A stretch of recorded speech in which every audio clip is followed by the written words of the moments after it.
The Nigerian government is taking urgent steps to addressing funding gaps in the healthcare sector following the withdrawal of financial support from the United States. Speaking before the House Committee on AIDS, Tuberculosis and Malaria, Minister of Health and Social Welfare, Professor Muhammad Ali Pate, reassured Nigerians that measures are in place to ensure continued access to critical healthcare services.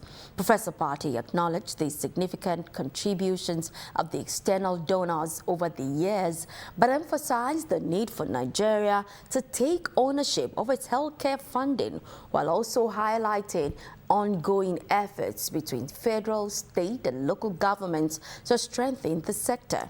Professor Pate also emphasized the role of lawmakers in healthcare advocacy, calling on them to raise awareness in their constituencies on disease prevention and public health initiatives. No level of government that is absolved of responsibility in contributing to health. On the federal government side, we have corralled, we have signed compact, and we're working hand in hand with states and local governments. But the resources that the federal government is investing is not the all it be all. It's not the totality. All levels of government, whether it's on malaria or HIV or TB or infectious disease or primary health care, all levels of government have to pull their weights so that we achieve. So just as you are focusing on this at the federal legislature, I also urge our state houses of assemblies and our elected local government levels to weigh in, because it's the three levels of government that will make this health system be transformed. It is part of efforts to push for a health sector trust fund to provide a sustainable solution to funding challenges.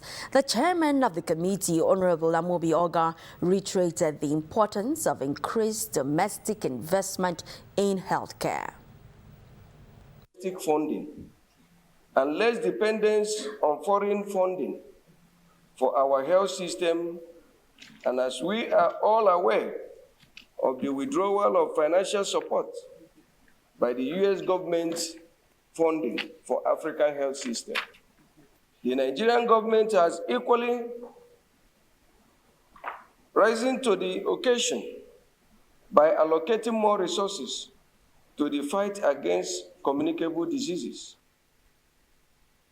Meanwhile, as Nigeria navigates its transition, all eyes on the government's ability to sustain healthcare funding and maintain essential services for millions of citizens.